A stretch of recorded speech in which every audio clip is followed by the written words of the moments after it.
first book in the Bible is a book you've probably heard of. It's called Genesis. Genesis comes from a Hebrew word. It's pronounced reshit, and it just means beginning. Now, there's a lot of stories from the book of Genesis, and it's easy just to pull out a specific story and try to tell you what it might mean.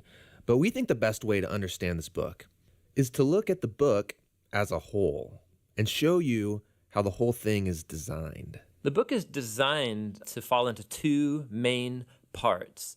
You have chapters 1 through 11, which is telling the story of God and the whole world.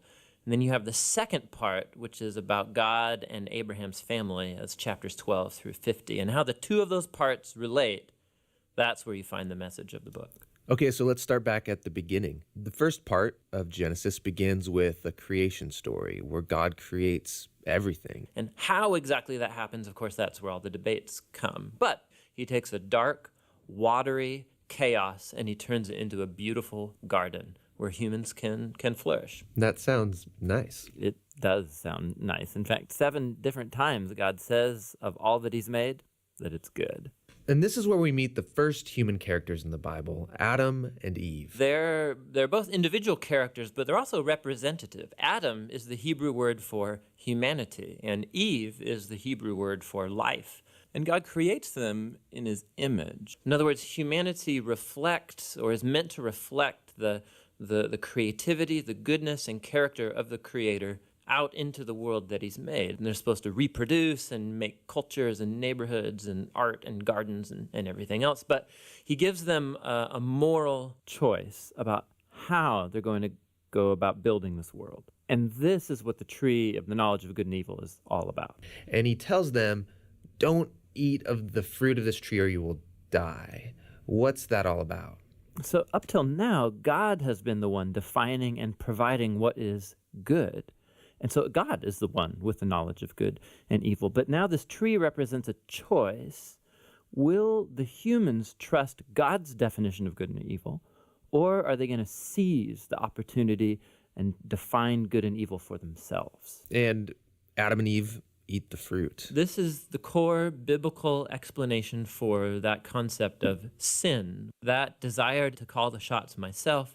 It's the inward turn of the human heart to do what's good for me and my tribe, even if it's at the expense of you and your tribe. And the problem is humans are horrible at defining good and evil without God. And so now that humanity's made this choice, things get really bad. So Genesis 3 through 11 is like tracing this downward spiral of all humanity. So Adam and Eve, they can't trust each other anymore. And so there's a little story about how they were naked and felt fine about it beforehand, but now they feel shameful because all of a sudden Adam's definition of good and evil might be different than Eve's, and so they hide from each other. Then there's another story of temptation. Cain is jealous of his brother Abel, and he gives in and kills him. There's a story right after Cain about a guy named Lamech, and all we know about Lamech is that he accumulates wives like property, and he sings songs about how he's a more violent, vengeful person than Cain ever was, and he's proud of it. Things get so bad with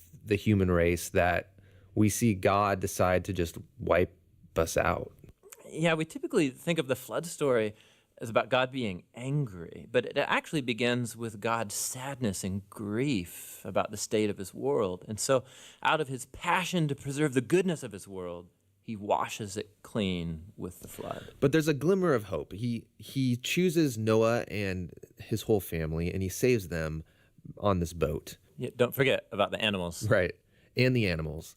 So Noah and his family are going to reboot all of humanity. I mean, he must be a pretty great guy. But this is the story most people don't know because it's kind of weird, is that Noah gets off the boat and he plants a vineyard and he gets totally plastered. And then something sketchy happens in his tent with his son. It's a tragic story. So from here, humanity grows again, but things are as bad as before.